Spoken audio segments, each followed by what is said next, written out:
Namaskar. Welcome to another edition of Navimash podcast. So we are meeting after I think 2 weeks of hiatus, where I was not doing well health wise, so could not do any podcast. But we are ready to go, and we to start our we're going to restart our reading sessions. So today we're going to read this specific very important book called Bengal's Hindu Holocaust by Sachi Dastidar. Uh, why we are reading this book? Actually, it's and do let me know if the audio is okay or not. Audio looks okay, but anyway, we will see. Yeah, do let me know if the audio is fine. You can hear me clearly. So today we are going to read this book. But why this book? Why we are reading this book now? So let me give a bit of a preview why I chose this book. Uh, in general, correct. So whenever we talk about partition, we generally talk about the partition which happened in the erstwhile West West Punjab and West Punjab and East Punjab. So the Punjab. So in all our Bollywood movies, in all our general memory, we remember the partition of Punjab as a bloody affair. But more people actually died and displaced in the partition in 1947 in the eastern side of the Indian border, that is Bangladesh. Previously, it was East Pakistan and West Bengal. Now it became Bangladesh and West Bengal. Yeah, yeah, Abhay, I am doing well. Thank you. So that's what. So, and more people actually died and displaced in the eastern side of the Indian border. And there's not a lot of literature. Maybe it is there, but it's in Bengali. So people of India do not know about the pain, the suffering, which the primarily the Hindus of Bengal went through during the partition of 1947, 1971, and if you go a little bit previous as well, so now 1935 onwards, in 1946 you also had a lot of people coming into the erstwhile United Bengal. So this documentation is not there. Okay. It is not there in the public view. So that's why this English book called Bengal's Hindu Holocaust, written by an author, Mr. Sachi Dastidar. He is the alumnus of Bengal Engineering College, Shibpur, a well-known person. So there's also his podcast is there where he has talked about it. But I thought let's read this book, a few chapters which are important so that we can tell the people of India who may not be familiar with the Bengali language that what had happened in the partition era and how Hindus were persecuted.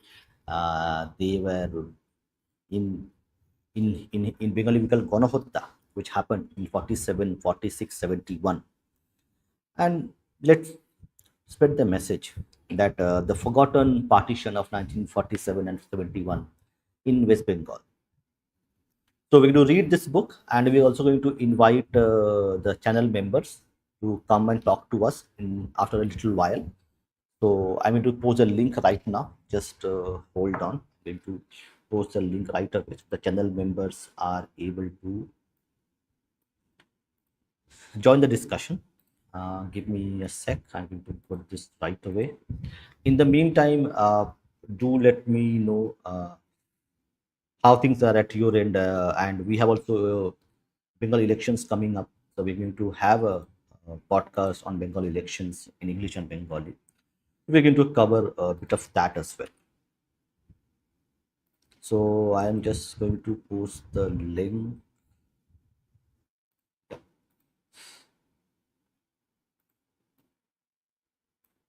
So,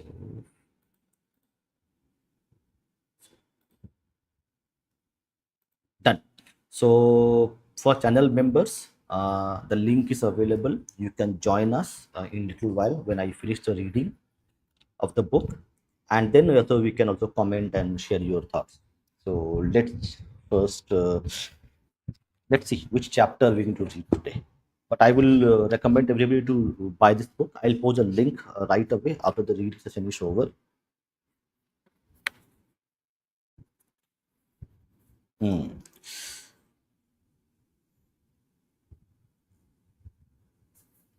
Interesting. So I'm going to read a chapter which is very interesting. Let me, if I can get this chapter right. Let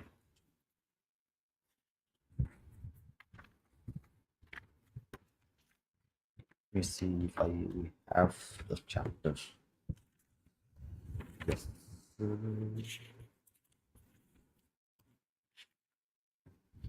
27.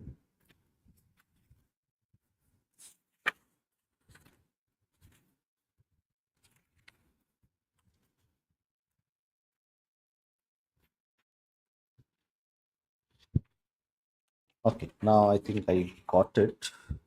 And this land of peaceful cohabitation to land of destruction.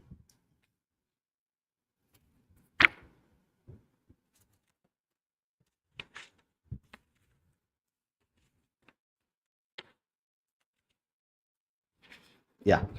So when you read this specific chapter, it is I thought this is important in the current scenario.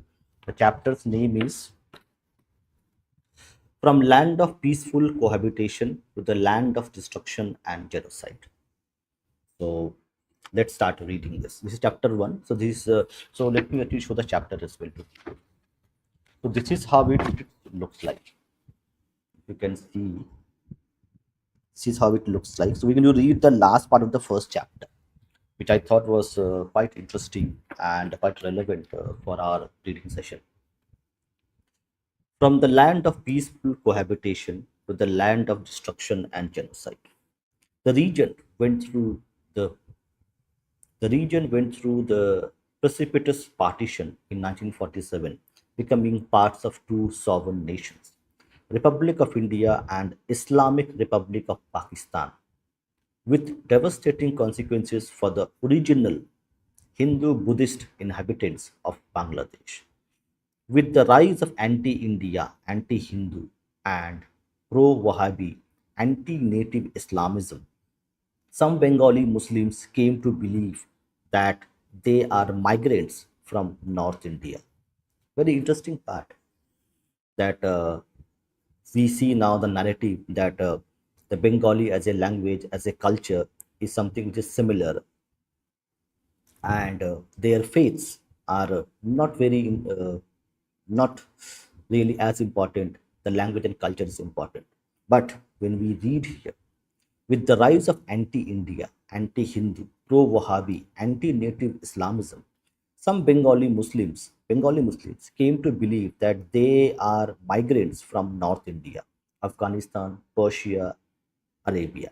So the Bengali Muslims who now profess that they are the true Bengali in terms of protecting the language and the heritage and the culture, they believe, some Bengali Muslims came to believe that they are the Bengali Muslims who speak Bengali, they are the migrants from North India, Afghanistan, Persia, Arabia, Turkey, and Central Asia, and not the sons of the soil like Hindus.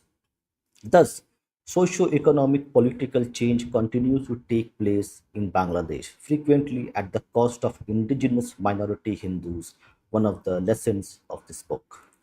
Prior to 1905 partition, the residents of Bengal were relatively at peace among themselves.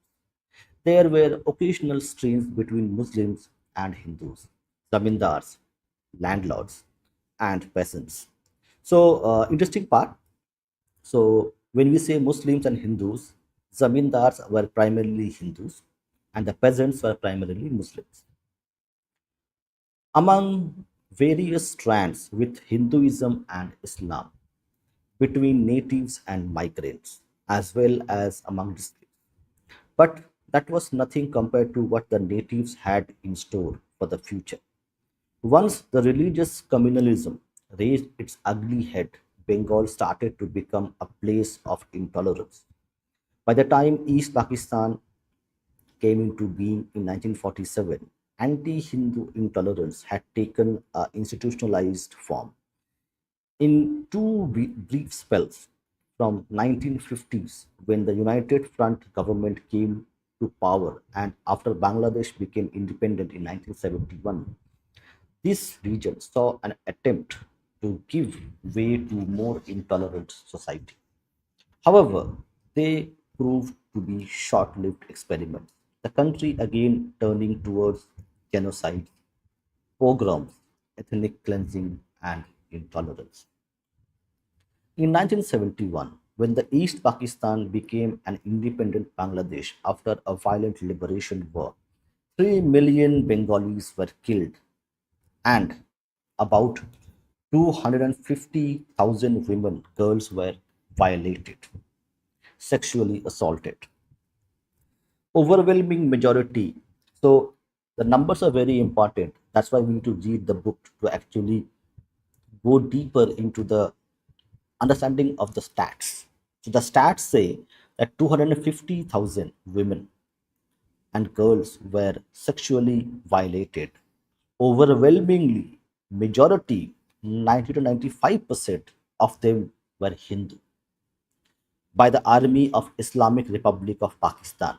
So when the data is quoted that in Bengal, the East Pakistan, 250,000 women and girls were sexually violated, they forget to mention that of these numbers, the overwhelming majority, 95% were Hindu women, not Muslim women. That data is hidden from us. So we have to know who were the sufferers of this violent streak which happened. By the Army of Islamic Republic of Pakistan and by her Bengali Urdu speaking Islamist allies. So who are these Urdu by her Bengali and Urdu speaking Islamist allies? The Bengali speaking Islamist allies were the Razakars and the Urdu speaking Islamists were the Bihari Muslims who had migrated in 1947 when Pakistan was being created. This will be covered later in detail, although violation of women is not the focus of this book. After the 1947 partition, Bengalis were one of the major groups to be divided almost equally between Hindus and Muslims. Yet, many Bengalis continue to believe that they are many there are many special features that bind them together more than any other divided groups. We have to think that the partition took place. So the East Pakistan, now Bangladesh, was primarily a Muslim majority region, and West Bengal, just in 1947, was primarily a Hindu majority region. Now, there's a dichotomy in the statement. When the statement is made that many Bengalis continue to believe that there are many special features that bind them together. Who? The Bengali speaking Muslims and Bengali speaking Hindus, more than any other divided groups. The language being the most important, followed by music, folklore, tradition, custom, and name. Even some of the same rituals and religious practices are observed by Muslims, Hindus, Christians, and Buddhists. Of all the Muslim communities in the Indian subcontinent, it was the Bengali Muslims who showed uncompromising pride in their linguistic identity. Now, this statement, who Bengali Muslims who showed uncompromising pride in their linguistic identity, how true, how correct the statement is, we're going to find out in our next session where we will be reading the book, the Bengali book, Ekusher Myth, Joy Banglar Mitha, where this set statement is being researched, dissected, analyzed by the author Mr. Kaushik Gangopadhyay of the IAM Kozhikode. Okay, no, no, no. I am not any BJP supporter. I am here to tell the story of Hindus, the genocide of Hindus across the across India and outside India. Okay, I do not have any affiliation with any political party. Yeah, If somebody does something good thing, I'm going to say good about it. But I don't have any political affiliations. For me, dharma and Hindus are the only thing I care about, not any politics. Who showed uncompromising pride in their linguistic identity while maintaining their while maintaining their religious identity. Unlike many other native Muslim groups residing in the diverse regions of India, the Bengali Muslims have resisted accepting Urdu as their mother tongue, a relatively new North Indian Muslim language, as their official language. Now, this is also not uh, correct in the current context, because now we see the Urduization of Bengali language is happening quite rapidly, especially in the Bangladesh region. A relatively new North Indian language as the official language, as well as use of Arabic script and the large scale use of Arabic and Persian words in Bengali.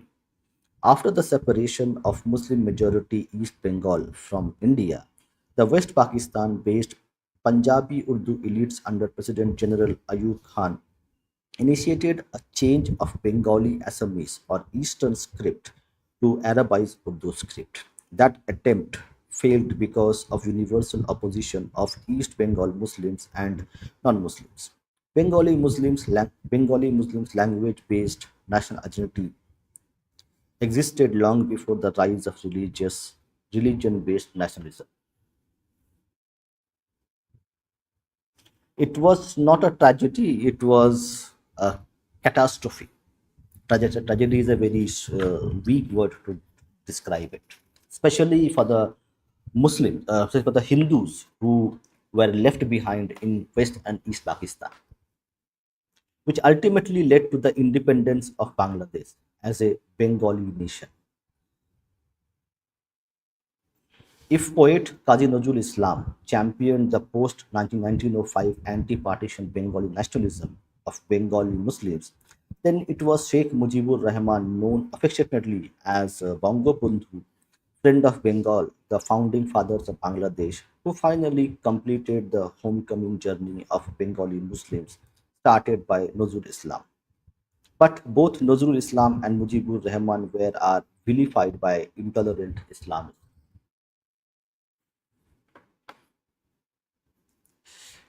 Thank you. Welcome. So you understand English?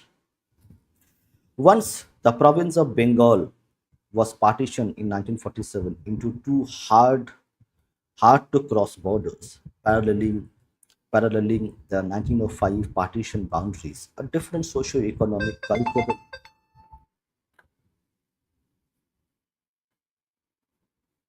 Just hold on.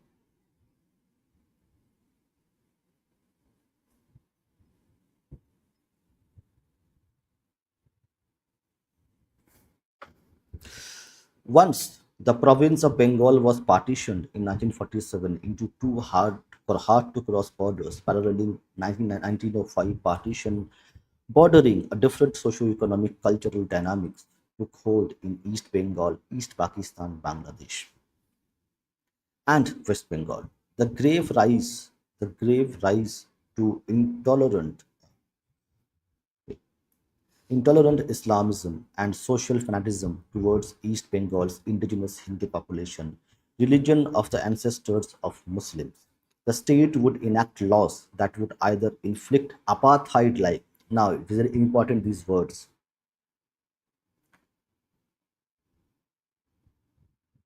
Bengal's indigenous Hindu population, religion of the ancestors of Muslims, the state of Bangladesh or East Pakistan, would enact laws that would either inflict apartheid like discrimination or treat them with extreme disdain with outright efforts of extermination and ethnic cleansing. That is Hindus, the Bengali Hindus of Bangladesh. Ironically, no Indian, progressive or conservative, communist or Congress party activists, Hindu or Muslims, Bangladeshi refugees or native born would ever protest these atrocities and immoral actions. becoming perpetrators themselves. Thrust, thrust of this book is to evaluate and analyze some of these changes.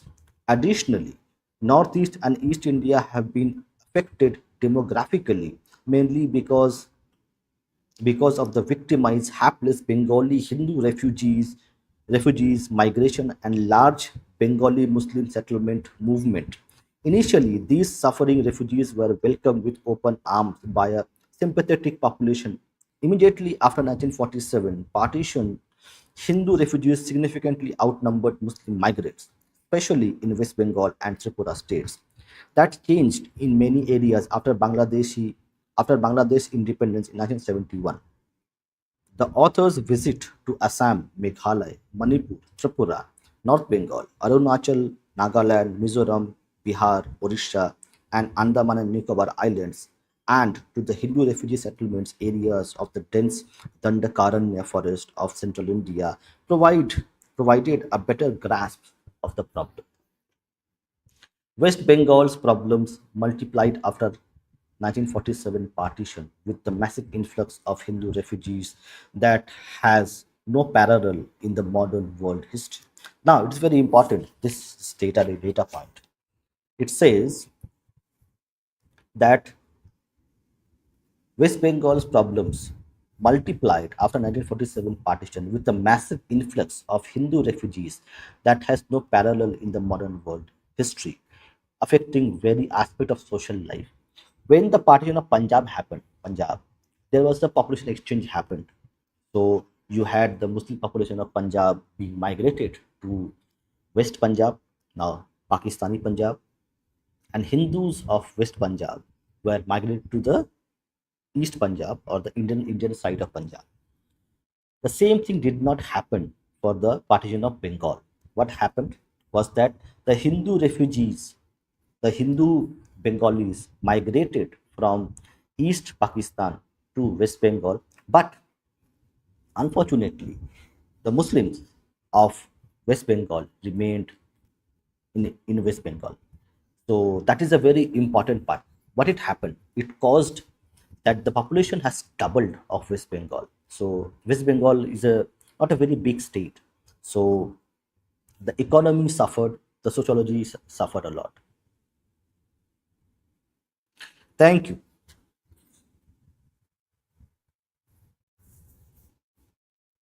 Moreover, the state was initially divided into two parts in north and south, with no contiguous land connection except through neighboring Indian state of Bihar. There was severe dislocation of the industrial base of Calcutta owing to the loss of East Bengal Bangladesh's jute growing area for the jute mills of Calcutta. While most of the jute mills were located in and around the Bengal's capital city of Calcutta, most of the jute growing areas were located in the rural districts of East Bengal, Bangladesh. East Bengal too suffered economically as her Indian jute market, the principal economic export of the region, now became foreign land, with whom relation was determined by faraway Pakistan capital of Karachi and later Islamabad, and the Indian capital of Delhi, also far away in the different cultural nations. Additionally, as the population got divided into two hostile nations through Hindu Muslim killings, hurtled towards self destruction, hardly any leadership was left to represent Bengali interest of either nations.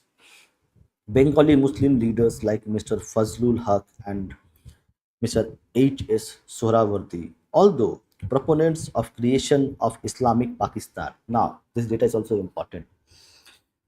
Didi is saying something. Didi is saying in Punjab, the Punjabi supremacist mindset on both sides help a lot of population exchange. Yes, Didi, actually, that's a very, very important data point. So, a lot of problems that we see in West Bengal today, the root of this problem goes back to lack or no population exchange happening.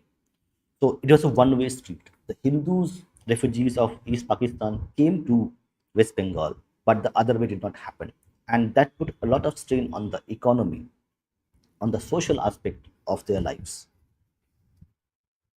Although proponents of creation of Islamic Pakistan in the early 1940s as homeland of Indian Muslims changed their opinion right before 1947 partition, they were discredited by the West Pakistan Urdu Punjabi speaking Muslim leaders as soft on Hindus and on Hindu West Bengal, and thus on Hindu India. Even 20 years after the creation of Pakistan, Mr. Sohrawardi, the activist in Muslim separation, claiming Muslims and non Muslims in India belong to two separate races, maintained a residence in Park Circus neighborhood in Calcutta in Hindu majority India, while confiscating homes of indigenous Hindus in Pakistan. Mr. Sohrawardi was also discredited many Hindus who, as the premier of pre-partition United Bengal province, engineered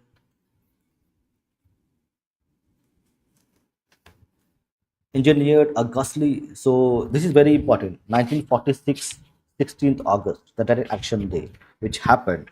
So in that time, Sohrawardi was the prime minister of Bengal, and what he had did engineered a ghastly Muslim Hindu rioting in Calcutta on August 16, 1946, and later for an anti Hindu pogrom in eastern Noakhali district in October 1946 in support of creation of Islamic Pakistan and partition of India.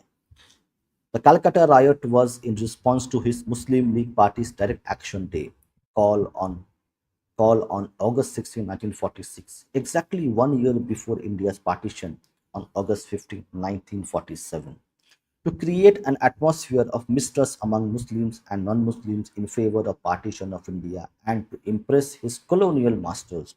Among the Hindu leadership, Mr. Sarod Bose, a Hindu of Congress party, flirted with Mr. Sohrawardi for a separate yet united Bengal nation outside India. Partitioning India linguistically in the East while accepting religious partition in the West. But most Bengali Hindus, Brahmos, and some pan India Muslims who fought for the independence of India for almost a century could not lend any support to that idea. Bengal fought for India's independence, Mother India's independence, not for a region. Now, this is very important, this statement.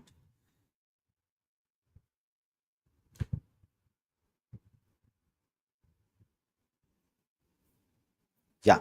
So, century could not lend her support. Bengal fought for India's independence, Mother India independence, not for a region. Mr. Kiran Shankar Roy, a Congress leader belonging to Hindu community of East Bengal, from where he was elected to the Bengal legislature, could not provide any leadership to the oppressed Hindu masses of East Bengal, who elected him under British communal election process as he lived in the safety of the Hindu Calcutta away from marauding Hindu killers of East Bengal, Pakistan. A street in Calcutta Business Center next to the state secretariat is named after Kiran Shankar. This is also true for the left as the leader of the communist. This is also true Communist Party Marxist, Mr. Jyoti Basu, England educated, privileged caste native of East Bengal, elected to the Bengal legislature, also lived in the safety of Calcutta, as did practically all the leaders of the left and the Congress Party, who were champions of Muslim Hindu cohabitation. Mr. Jyoti Basu would rule West Bengal with an iron fist for the quarter of century beginning in 1977. Yet, there is no record of him opposing anti Hindu. Now, interesting. Mr. Jyoti Basu, the communists, okay, what they did. Mr. Jyoti Basu would rule West Bengal with an iron fist for the quarter century, beginning in 1977. Yet there is no record of him opposing anti-Hindu genocide and ethnic cleansing in his homeland, that is East Pakistan and later Bangladesh. After partition, West Bengal's first head of the state government, Chief Minister Mr. Prafullo Kumar Ghosh, came from the East Pakistan. among the Hindu and Muslim leadership of Bengal. One exception to this rule is and was Dr. Shama Prasad Mukherjee. At the time of Bengal India partition of 1947, Dr. Mukherjee was a leader of the Hindu Mahasabha party, a crusader against anti Hindu pogroms, a true pan Indian patriot and nationalist, an honest politician, and a talented academician. Shama Prasad, as he is affectionately called, was the youngest vice chancellor president of the prestigious Calcutta University and was a leader of the first and only Hindu Muslim unity government in colonial Bengal under the leadership of Premier A.K. Fazlul Haq. Mr. Haq sought out Shama Prasad Mukherjee among Hindu politicians for the unity government. The ministry was popularly known as Shama Haq Ministry.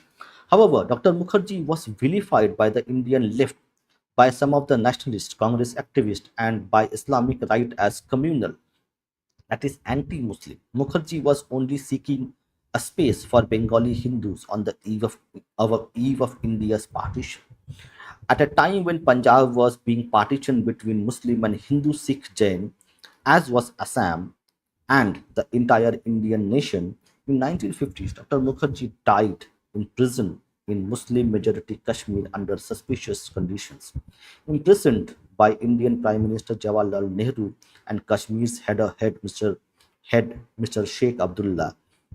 Dr. Mukherjee had also served as a federal minister in the post partition all party Indian unity government in Delhi under the premiership of Jawaharlal Nehru. It is worth mentioning that all the elected Hindu leaders of pre partition Bengal legislature, including Hindu communist Mr. Jyoti Basu and Mr. Ratanlal Brahman, other leftists, and all Congress party members voted for partition of Bengal into Hindu West Bengal and Muslim East, as did the Muslim legislators. Mr. Basu is a native of Dhaka in Bangladesh, while Mr. Brahman is a Nepali speaking Bengali citizen from Darjeeling Hill area. Mr. Basu chose not to live in his Muslim majority Pakistan Bangladesh homeland. Both separatist Muslim and communal Hindus, Congress, communists, left, nationalists found Mr. Mukherjee an easy scapegoat for their failures and to hide their own communalism, racism, on the face of mass killings of Hindus by Muslim League supporters of partition. Practically the entire elite Hindu Bengali leadership of East Pakistan, Communist, Congress, Socialist, Nationalist, oppressed, oppressed caste deserted their poor followers overnight for the safety of Hindu India.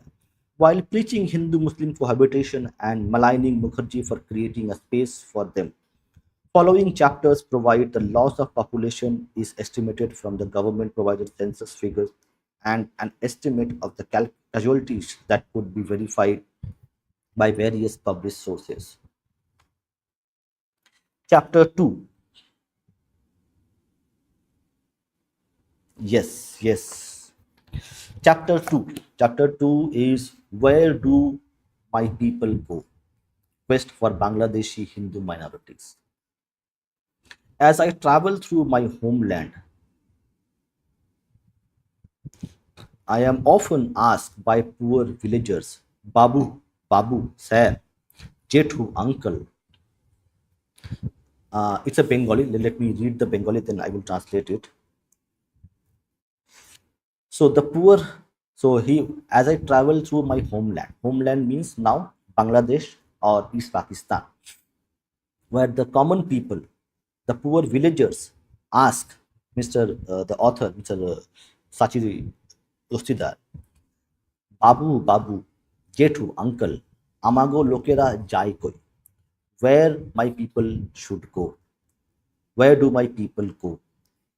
In trying to find an answer to their quest, I have come to an extremely painful realization, albeit politically incorrect. As discussed in previous chapter, the 1947 partition of India witnessed the partitioning of Bengal into East Bengal and West Bengal.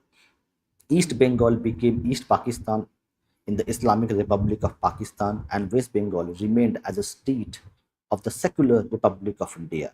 Partition of India was accompanied by bloody pre and post partition massacre with loss of millions of Hindu Muslim Sikh lives, the displacement of millions more from their ancestral homeland, supervised by the colonial British administration.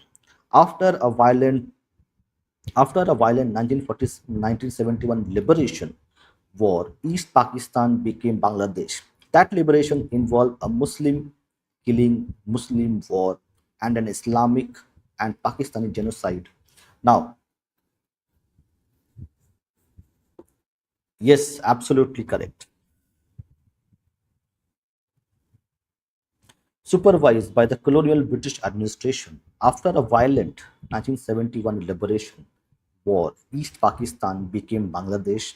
The liberation involved Muslim killing Muslim and, and an Islamic Pakistani genocide of Hindus. In 1971, genocide was happened of the Bengali Hindus of East Pakistan. That's very important data to remember. On the eve of 1947 partition, Bengal province and its capital, Calcutta, were governed by the Indian Muslim League Party, spearheading the racist Partition Muslim League Party created by the British in 1905 in the city of Dhaka, located in eastern Bengal province, claimed that Muslims and non-Muslims belong to two different races. When people come and tell you today that the Bengali speaking Muslims and Bengali speaking Hindus are the same, look at this data. So, Muslim League Party created by the British in 1905 in the city of Dhaka. Who created this? The Bengali speaking Muslims created this. That Muslims and non-Muslims belong to two different races. The party was established with funding from the British administration to check the growing calls for Indian independence led by Pan India National Congress Party. Indian Muslim League rule in Bengal province of colonial British India and the subsequent partition of India set the foundation of intolerant Islamic fundamentalism and anti-Hindu extremism in Bangladesh, East Pakistan. Just as it did in West Pakistan, it became Pakistan after Bangladesh independence. Essentially, two sides of the same coin. To promote partition of India into Muslim Pakistan and a non-Muslim India, and to sway public opinion in British India, Bengal's ruling Muslim League organized a Muslim Hindu in riot in the Hindu majority Calcutta starting on 14th August 1946, exactly to the day 1 year before partition in 1947. The British colonialists termed it as Great Calcutta Killings of 1946, as if there is greatness in killing. Then a ghastly anti-Hindu pogrom was organized beginning on 10th October 1946. The auspicious Hindu Lokhi, goddess of wealth puja worship day, in the distant Muslim majority Noakhali district in East Bengal, setting the stage for partition. At that time in 1947 partition, the departing British administration partitioned Bengal, Punjab, Assam provinces into Muslim and non-Muslim areas joining Pakistan and India, whereas the princely state of Kashmir was partitioned following a Pakistan-India war. Bangladesh government census shows a decline of her Hindu population from about one third means about 33%, one third in 1947 to mere 8% in 2001. A loss, a loss of about 50 million people, including millions of Hindus killed. This is for you, Bangladesh.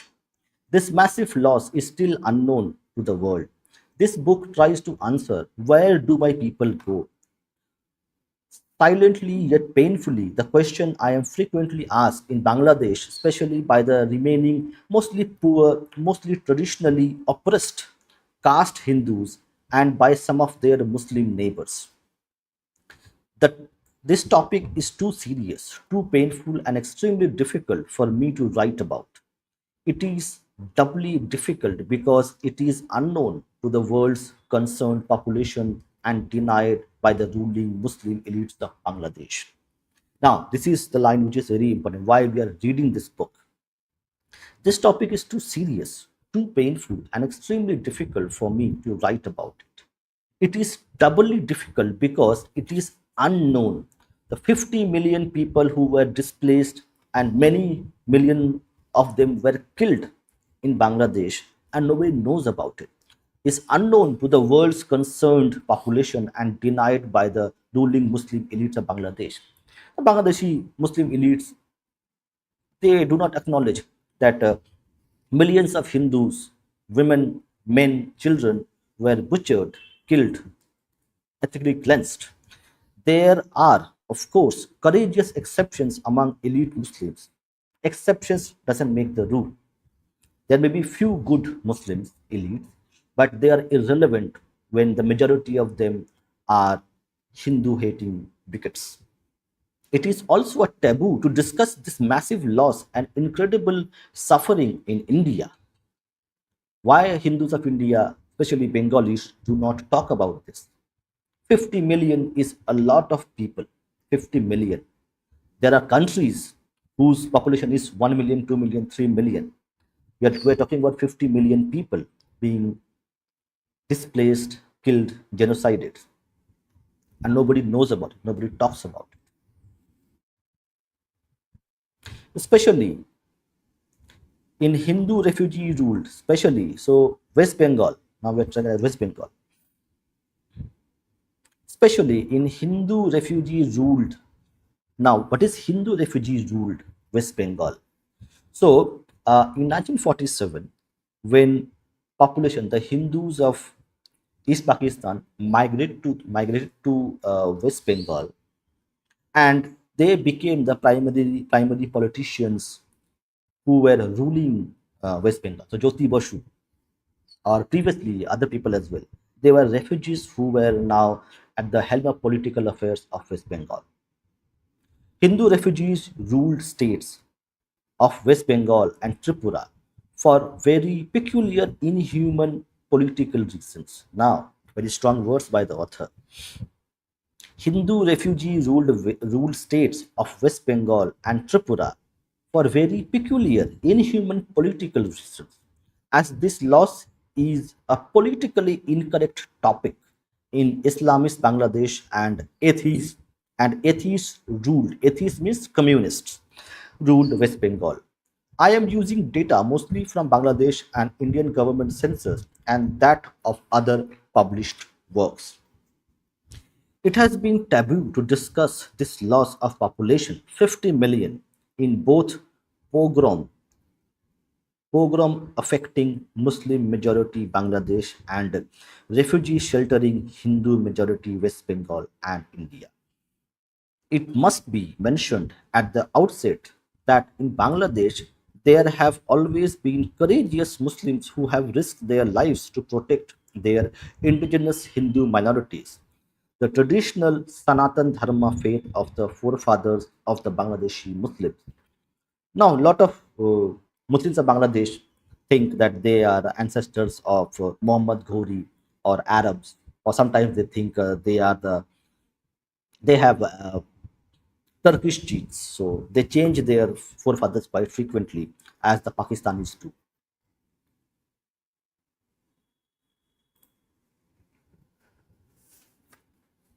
Muslims who risk their lives to protect their indigenous Hindu minorities, the traditional Sanatan Dharma faith of the forefathers of Bangladeshi Muslims. Indeed, during many of the pogroms, there were Muslims who were murdered by Muslim killers for protecting their Hindu neighbors. In 1964, American Christian father Novak was killed in Bangladesh, then called East Pakistan. while protecting Hindus during one of the savage pogroms, Hazrat Bal, okay, Hazrat Bal Danga genocide. Some of those Muslim parentage individuals of the recent past who have led their moral support in protecting their Hindu neighbors include poet Shamsur Rahman, activist Malika Begum, Motiur Rahman, Jahanara Imam, and Azizul Haq. Poetess Sufia Kamal, scientist Dr. Mohsin Siddiqui, journalist Salim Samad and Abdul Ghaffar Chaudhry. Writers Dr. Taslima Nasreen, the famous activist, Rashid Haider, uh, Mafidul Haq, and Shariar Kabir. Authors Shafi Ahmed, Fazul Bari. These are the people, exceptions, who had actually played a very important role in protecting the Hindu minority in Bangladesh. Now, strange bedfellows. Okay, let me finish this one. So, a large number of activist scholars, journalists, editors of dailies and weeklies, however, these individuals rarely, now this is important, these people who have helped to protect the Hindu minority, but however, these individuals rarely influence the ruling elites and pro Islamist intolerant lobby. These exceptions are irrelevant of the outcome, which sees Hindus being maligned and genocided. Strange bedfellows. In the annals of world history, the situation with my extended family in my Bangladeshi homeland is undoubtedly unique and without any parallel. The forces that have acted against the survival of our families, Hindus, who have tried to hold on to their age old Sanatan Hindus, in italics, nature worshipping Hindu tradition, have done so only for their own self interest.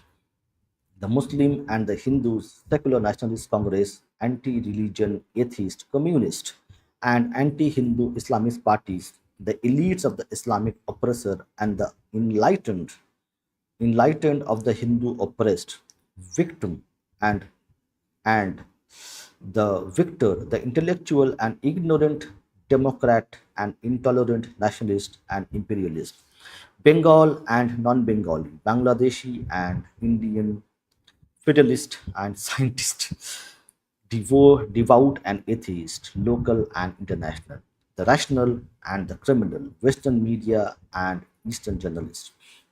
Now, read this again. This is a very interesting part of it. Nature worshipping Hindu traditions have done so only for their own self interest. The Muslims, the Hindus, secular nationalist, Congress, anti religion, atheist, communist, anti Hindu Islamist parties, the elites of the Islamic oppressor and the enlightened of the Hindu oppressed, victim and victor, the intellectual and ignorant democrat and intolerant nationalist and imperialist, Bengali and non Bengali, Bangladeshi, Indian, fatalist, scientist, devout and atheist, local and international, the rational and the criminal, Western media and Eastern journalism, the unenlightened sectarian of the Hindu psyche. Okay, this is interesting. The unenlightened sectarianism of the Hindu psyche to the pan Arabism of the Islamic mind. Now, let's decode this statement.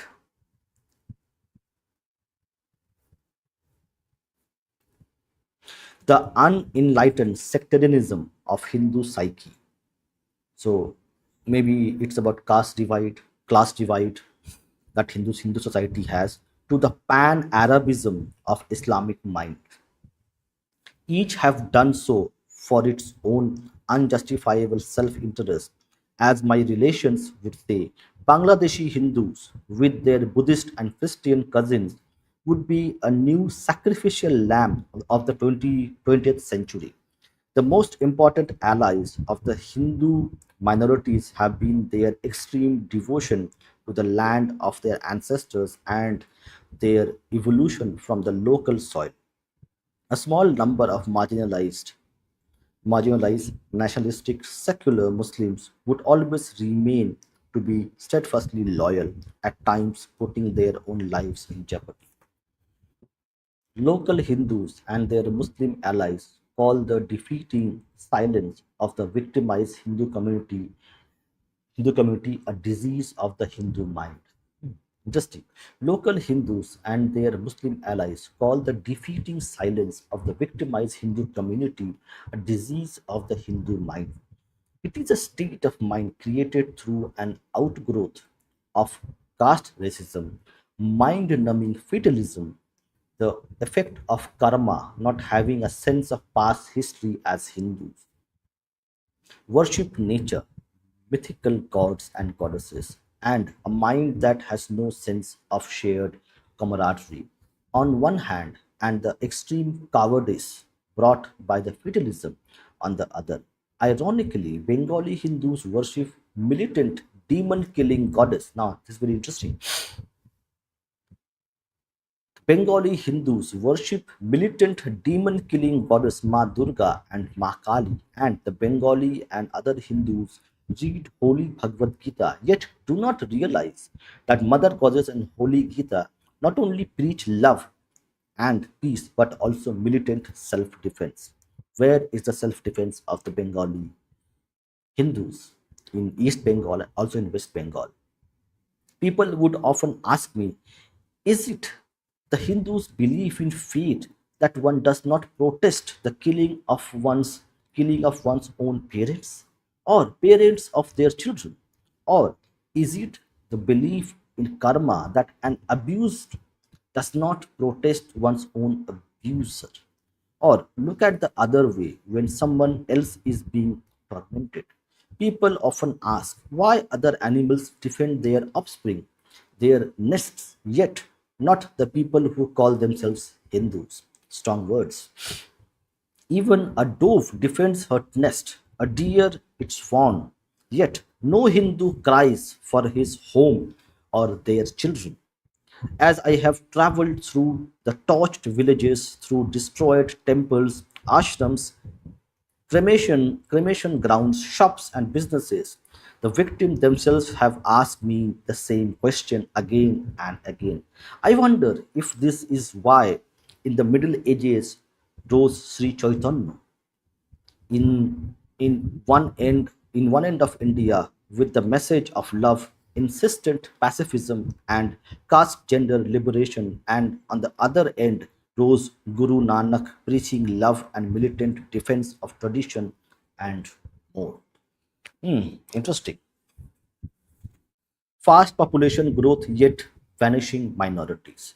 In 1987, Bangladesh government of President Lieutenant General Hussein Muhammad Irshad received the United Nations Award for Population Control.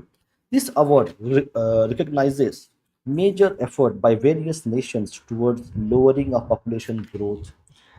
An estimate of future population growth, especially in countries like Bangladesh, must not only take into account the reproductive capacity of the population but also the following factors of population change: the the huge out migration of Bangladeshi Hindus, along with their small minority of Christian and Buddhist cousins, deaths, deaths due to wars and natural calamities, and out migration of job seekers around the world. This study covers the period since 1947, when Bengal and India were partitioned, when significant population shift began. In reality, Hindu migration started in a big way after the large scale killing of Hindus during the anti Hindu Noakhali Danga or Noakhali pogrom in 1946 during the British rule. So, the migration of Bengali Hindus from erstwhile United Bengal started in 1946 itself, a few months before actual vivisection. This study uses census figures of 1941 2001. Since independence, Since independence of Bangladesh, four censuses have been done: 1974, 1981, 1991, and 2001.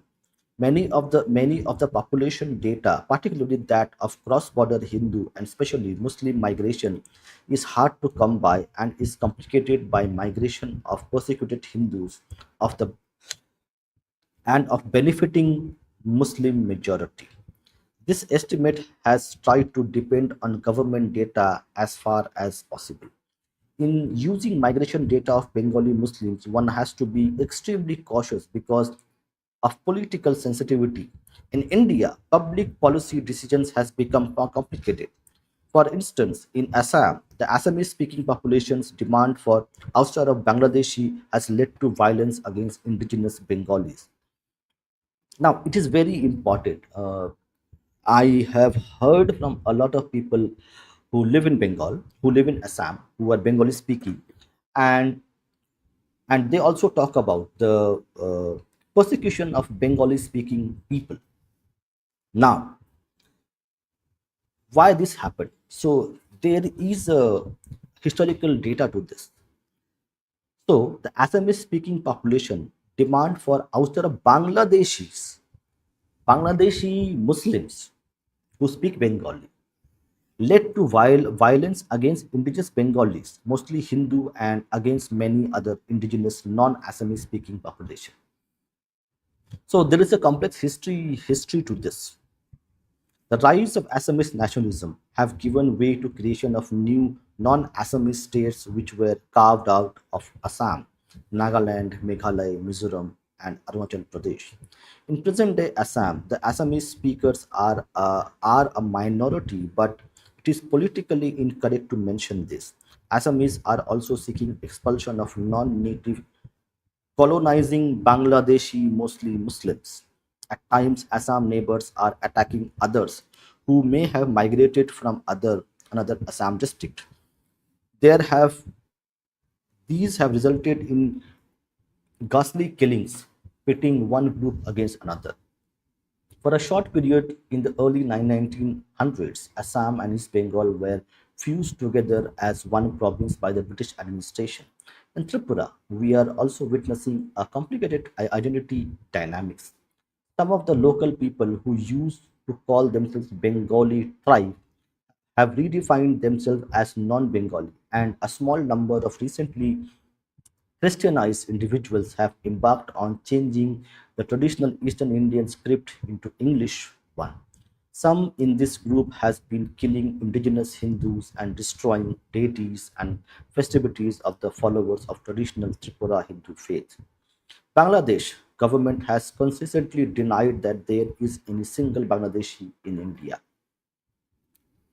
This statement is very important. Bangladesh government has consistently denied that there is any single Bangladeshi in India. As a result of this political complication, one has to depend on government data. Documentation of migration is one thing, but the documentation of outright killing of Hindus is extremely complicated, stressful, and difficult on the face of denial by the majority of the elites of Bangladesh, exclusively Muslim, and by the elites of Indian states of West Bengal, Tripura, mostly atheist Bangladeshi Hindu origin, by the Muslim rulers of Pakistan, by the Western, Eastern, Indian, and West Bengali media in their absence of journalistic reports. There is almost no parallel in modern history that compares with the disappearance of Bangladeshi minorities from their homeland. During early years of partition of India, some northern Indian Muslims migrated to Pakistan, and Pakistani Hindus, Sikhs, Jains, Christians, and Buddhists were forced to flee to India. However, sustained forced migration from Bangladesh, East Pakistan, for over half a century has unquestionably dwarfed that migration, significant nonetheless. Okay, so we're going to do one more podcast in about 11 p.m. So now, if somebody wants to join and share their thoughts and opinions on this book, please come and join. So then we can discuss, because we have one more book. This book, Ekusher Myth, Joy Banglar Mytha. So people know today is the uh, Mother Tongue Day, or the Language Day, to 21st of February. So to discuss that topic, where the Bengali language is the primary focus of this, we're going to do a Bengali podcast on this book written by Mr. Kaushik Gangopadhyay, and we'll find out this mother tongue, or language day, International Language Day, how it stands out in terms of data and narratives, and how true or false it is. So people who want to join, the link is there in the community post, in the members only post. You can come and discuss with us. And till then, I will wait, and I will also share the book's link as well, where you can find this book. We will try to read this book full. We'll try to read important parts of the book itself in the coming podcast that we have planned. So now let me share the link of the book.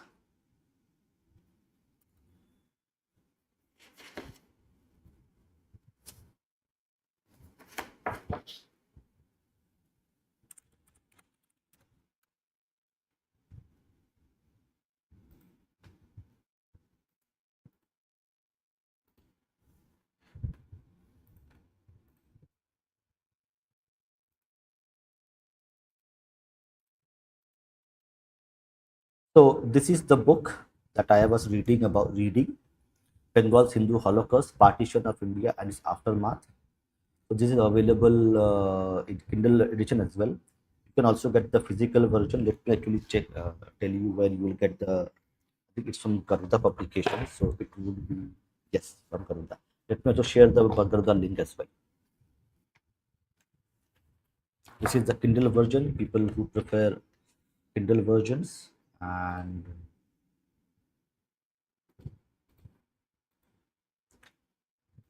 so, and this is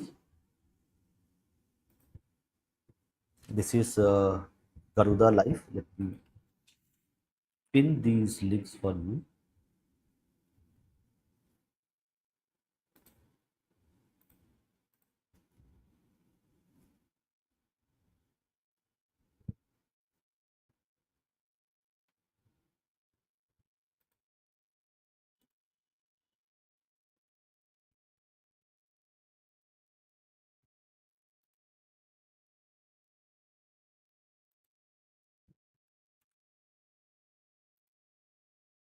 So this is the Garuda link.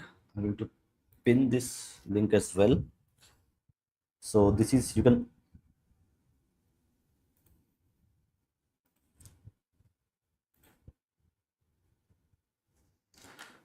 So okay, now I don't think people are here. So what you do is, let's take a few comments then, if people want to come and join. So we have here.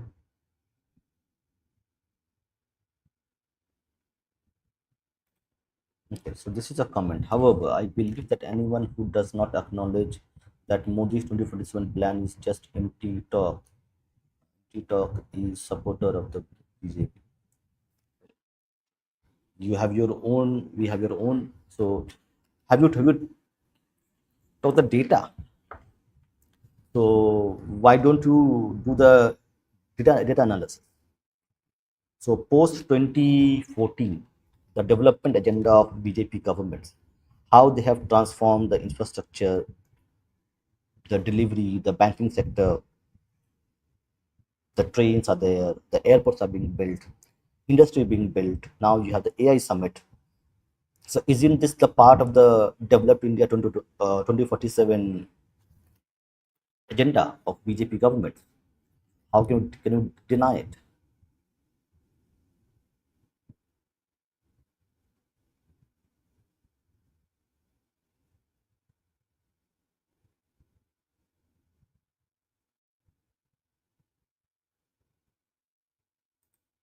Hmm.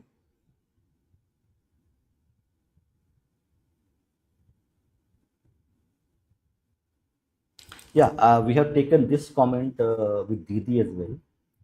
In Punjab, the Punjabi supremacist mindset on the both sides helped a lot of population exchange.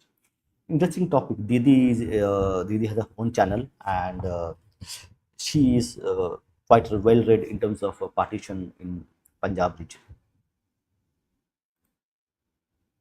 The number of Hindus in Pakistan and Bangladesh has indeed decreased significantly. Absolutely correct. And that's why this book is important, because nobody is documenting this book enough.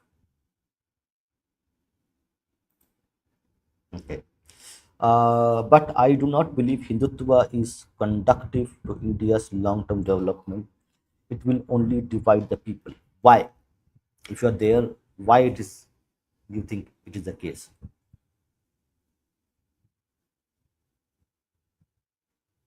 Yes, Jyoti Basu, the infamous act of ethnic cleansing of the Namoshudros, especially in the Murid massacre which took place. So he was the primary person on that. Okay, I don't see any other comments coming in. So what we'll do is we'll finish our reading session. Okay. Hindutva is the way of the future. Whose future? Is it the future of India or Bharat? Because India and Bharat are both are different entities. India is the elites, the brown sahib elites, and Bharat is the nation of the natives. But very interesting. So at 11 p.m., we will again be back to discuss this specific book. So as we know, today is the Mother Language Day, and Bangladesh was created, and Bangladesh was the primary reason behind 21st of February. What happened, and is it a deception that the independence of Bangladesh was reason behind Bengal language, or is there something else?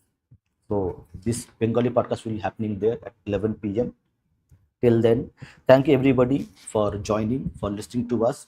Do support the channel by becoming members, by subscribing, by sharing, and we look forward to you joining us again in the Bengali podcast at 11 p.m. And tomorrow also we have a very interesting podcast coming in. We have three podcasts scheduled with book readings, discussions, political discussions. So thank you very much. Namaste, Jai Shri Ram, Vande Mataram.